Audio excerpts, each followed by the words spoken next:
Hello दोस्तों, आप सभी का स्वागत है अपेक्स कक्षा में। आज हम पढ़ेंगे मानसून के बारे में। मानसून का समय चल रहा है तो क्यों नहीं ये टॉपिक पढ़ लिया जाए, क्योंकि इसमें से क्वेश्चन आते हैं यूपीएससी में। मतलब ये कि इस पोर्शन में से ज्योग्राफी का पोर्शन है, भूगोल का, तो इसमें से आता ही आता है और ये चैप्टर पढ़ना भी जरूरी है। मानसून, सबसे पहले हम मानसून आगमन के बारे में पढ़ेंगे। मानसून का आगमन कहाँ से होता है भारत में और कहाँ से होते हुए जाता है, और जब होता है तो उसके बाद वापस भी आता है, ऐसा भी है। और ये मानसून क्यों होता है, कैसे होता है, ये क्या होता है, इसके बारे में पढ़ते हैं। मानसून भारत की जलवायु मानसूनी पवनों से बहुत अधिक प्रभावित है। भारत की जलवायु मानसूनी पवनों से, मानसून की पवनें होती हैं जिसके कारण मानसून भी आता है, और भारत की जलवायु भी मानसूनी पवनों के कारण ही प्रभावित होती है। ऐतिहासिक काल में भारत आने वाले नाविकों ने सबसे पहले मानसून परिघटना पर ध्यान दिया। जो भारत में व्यापार के उद्देश्य से नाव से भारत में आते थे, उन्होंने सबसे पहले मानसून की परिघटना पर ध्यान दिया। पवन तंत्र की दिशा उलट जाने से, जो पवन चलती है, वायु चलती है, उसकी दिशा बदल जाने के कारण उन्हें नाविक को, जो व्यापार के उद्देश्य से भारत में नाविक आते थे, उनको पवन तंत्र यानी कि पवन की दिशा बदल जाने का फायदा होता था, क्योंकि उनके जहाज पवन के प्रवाह की दिशा पर निर्भर होते थे। क्योंकि उनके जो नाव आते थे व्यापार के उद्देश्य से, वो पवन की दिशा पर निर्भर करते थे, इसलिए उन्होंने इसका मानसून परिघटना पर ध्यान उनका गया था। अरबवासी, अरब से आने वाले लोग, अरबवासी जब व्यापारियों की तरह भारत आए थे, उन लोगों ने पवन तंत्र के इस मौसमी उत्क्रमण को मानसून का नाम दिया था। जब पवनों की दिशा बदलती है, पवन तंत्र बदलता है, इसी पवन तंत्र के बदलते हुए रूप को उन्होंने मौसमी उत्क्रमण कहा था, और इस मौसम उत्क्रमण को उन्होंने मानसून का नाम दिया था। मानसून का प्रभाव उष्णकटिबंधीय क्षेत्रों में, उष्णकटिबंधीय क्षेत्र वह होते हैं जहाँ पे सबसे अधिक वर्षा होती है और सूरज की रोशनी भी लगभग सीधी पड़ती है। उष्णकटिबंधीय क्षेत्र, वहाँ पे घने वन भी होते हैं, काफ़ी सारे वन होते हैं जिनकी ऊंचाई काफ़ी लंबी होती है। मानसून का प्रभाव उष्णकटिबंधीय क्षेत्रों के में लगभग 20 डिग्री उत्तरी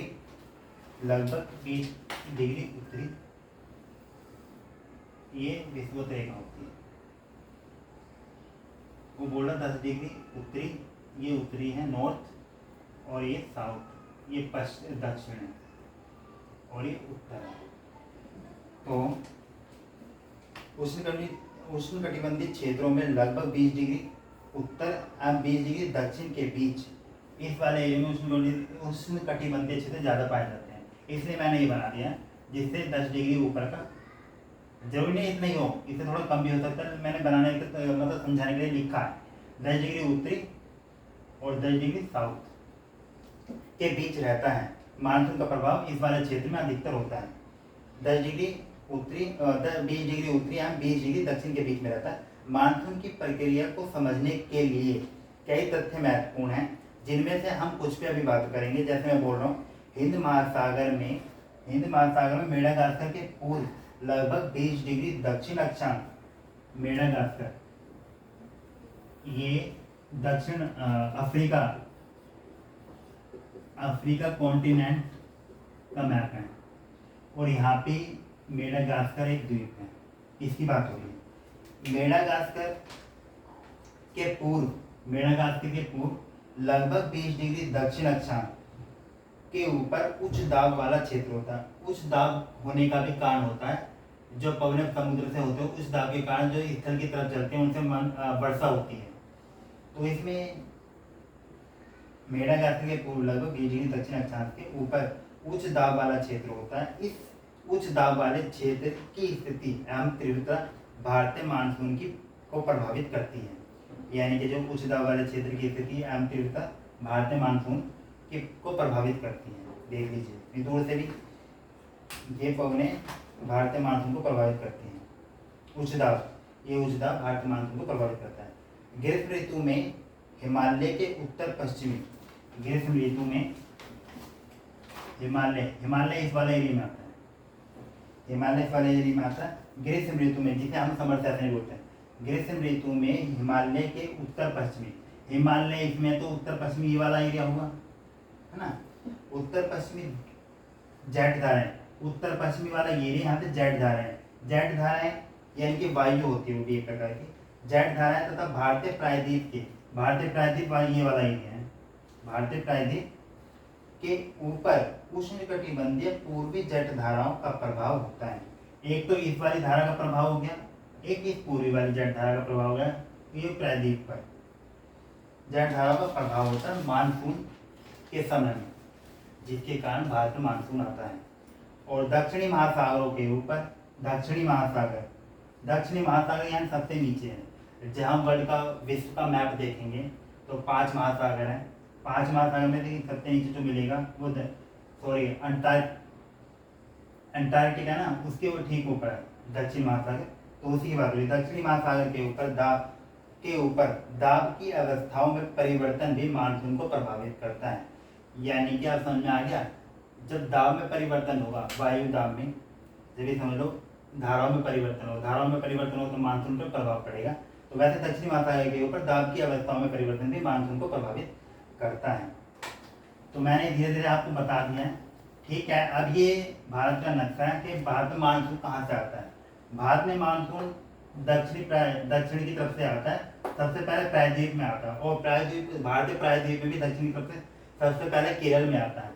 केरल में सबसे पहले आता है 1 जून को, ठीक वैसे ही 5 जून को इससे ऊपर आ जाता है कि ऊपर थोड़े ये जो दक्षिणी वाला एरिया, दक्कन का एरिया क्या आता है, यहाँ तक आ जाता है। फिर इससे ऊपर 10 जून में आता है, थोड़ा मैदानी क्षेत्र से होते हुए ऊपर चला जाता है। फिर 15 जून को इससे ऊपर आता है, और ऐसे ही मध्य जुलाई तक हिमाचल प्रदेश से होते हुए निकल जाता है। अब इसमें भी मानसून को 2 भागों में बांटा गया है। भारत में मानसून आता है और 2 धाराओं से होते हुए आता है। एक तो अरब सागर की धारा, अगर अरब सागर की शाखा बोलते हैं, और एक बोलते हैं बंगाल की खाड़ी शाखा, 2 भागों से, है ना। तो हम दिल्ली में, और या फिर इस बार जो मानसून आया, क्या वो देरी से आया या जल्दी आया। भारत में तो मानसून देरी से आया, वो भी कितने दिन की, 8 दिन की देरी से, है ना। 8 दिन कितने, हाँ 8 दिन की देरी से मान चलते हैं। 1 जून को आ जाना चाहिए था, शायद इस बार 8 जून को आया है। केरल में जो मानसून आया वो इस बार शायद 8 जून को आया, और दिल्ली में लगभग आना चाहिए 29 जून तक, जो कि बंगाल की खाड़ी शाखा से होते हुए जो मानसून पवनें होती हैं उनके से कारण आता है दिल्ली में मानसून। लेकिन इस बार लगभग सही समय पर आ गया, बल्कि उससे पहले ही आ गया। आज तो 29 जून ही है, लेकिन इससे पहले आ गए हैं। तो है ना, अब हम यही जानते हैं कि मानसून दक्षिण एरिया से आता है, दक्षिण क्षेत्र में मानसून भारत में होते हुए आता है, जो 1 जून से, लगभग 1 जून से शुरू होता है, और मध्य जुलाई तक होते हुए हिमाचल प्रदेश, पंजाब, चंडीगढ़, हरियाणा उधर से होते हुए निकल जाते हैं। अब कुछ हम पढ़ लेते हैं उसके बारे में। सामान्यतः जून के प्रथम सप्ताह में मानसून भारतीय प्रायद्वीप के दक्षिणी छोर से प्रवेश करता है। इसके बाद यह 2 भागों में बढ़ जाता है, अरब सागर शाखा एवं अरब सागर, ये है अरब सागर शाखा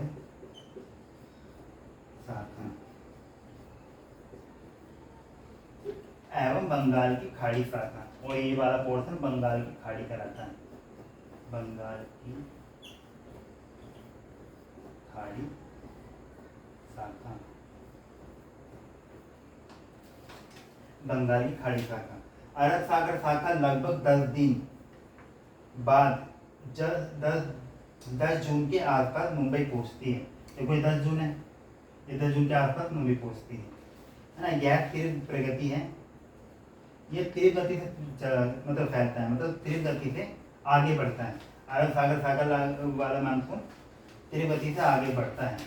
ठीक इसी प्रकार बंगाल की खाड़ी शाखा भी तीव्रता से आगे की ओर बढ़ती है तथा जून के प्रथम सप्ताह में, जून का प्रथम सप्ताह 5 जून वाला प्रथम सप्ताह में आ जाएगा, प्रथम सप्ताह में असम पहुंच जाती है।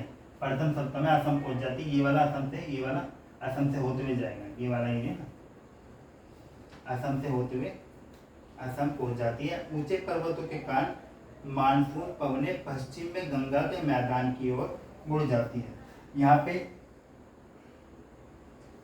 यहाँ पे हिमालय पर्वत है, इस हिमालय के कारण पवनें आगे न बढ़ के वापस लौट जाती है और इधर की तरफ मुड़ जाती है, यानी पश्चिम दिशा की ओर मुड़ जाती है, जो कि गंगा के मैदान की ओर मुड़ जाती है। गंगा वाला मैदान जहाँ से गंगा नदी होते हुए बहती है, गंगा बेसिन भी कहलाता है।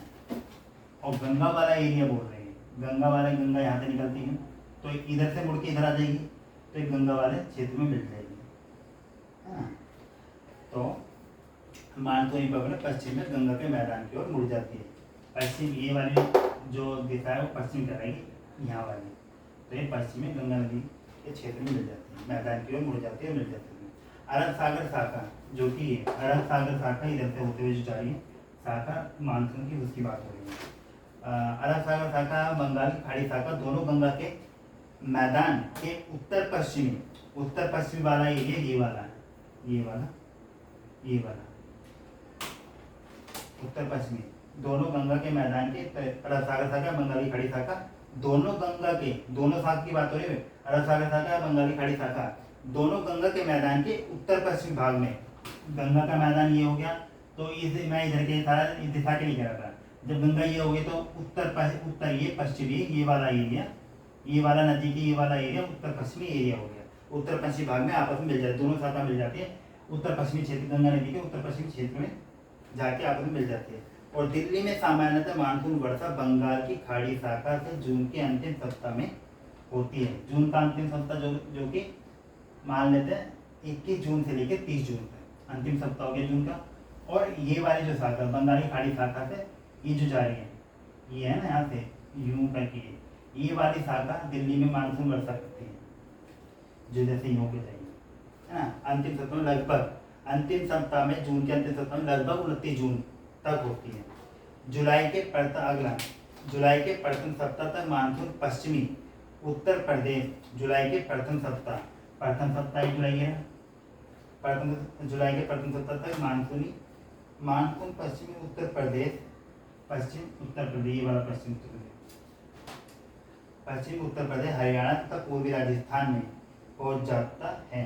मध्य जुलाई तक ये लाइन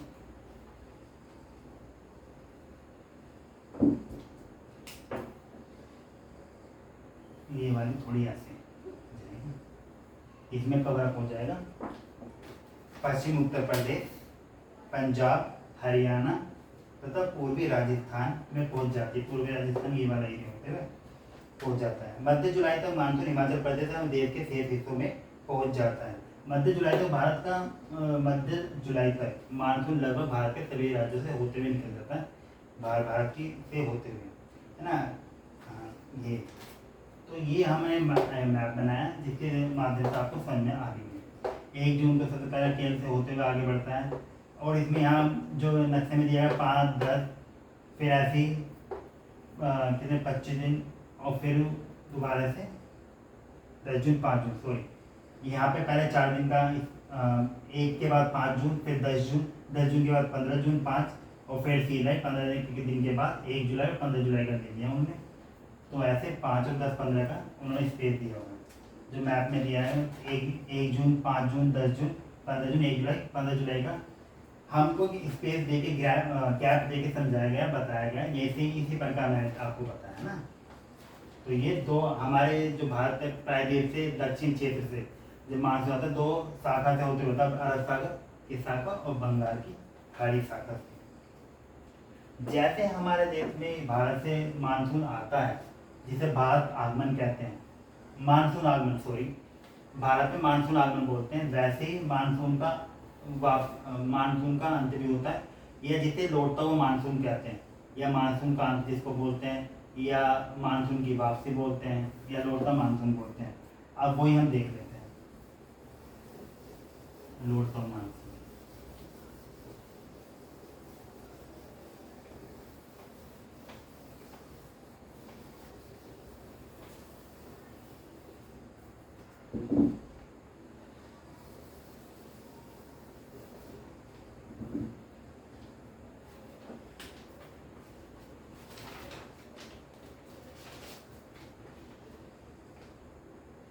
मानसून का अंत या मानसून का लौटना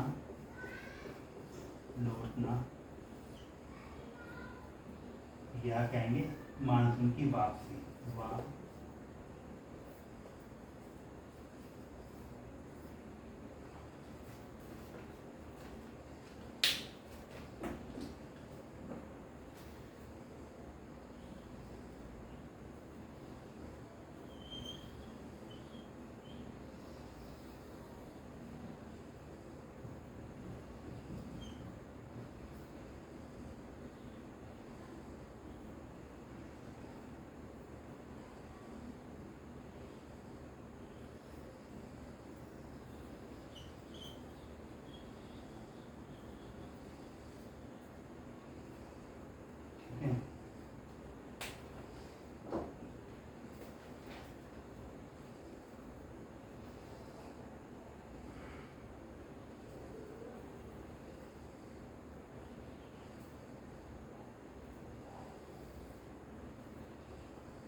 मानसून की वापसी जो होती है, मानसून का लौटना है या मानसून की वापसी, मानसून का आना, वो शुरू होता है 1 सितंबर से।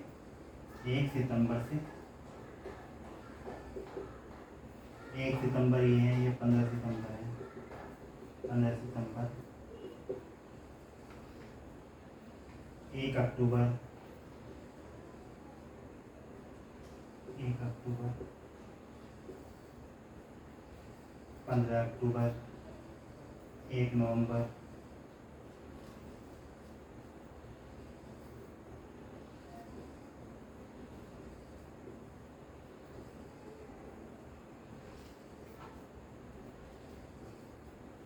15 नवंबर,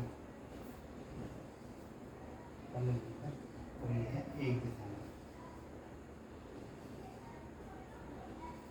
1 दिसंबर।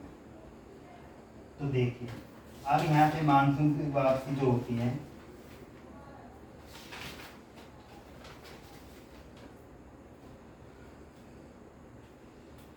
मानसून की जो वापसी होती है सितंबर से शुरू होती है और लगभग दिसंबर के प्रथम सप्ताह तक भारत से मानसून का अंत हो जाता है। जैसे, और ये क्रम अनुसार होता है, धीरे धीरे होता है, और इसमें शायद कोई दिक्कत नहीं होती है, जैसे कि हमारे यहाँ दिल्ली में या भारत में मानसून आने में देरी होती है, ये जल्दी होती है, इसमें नहीं होती, क्रम अनुसार चलता है।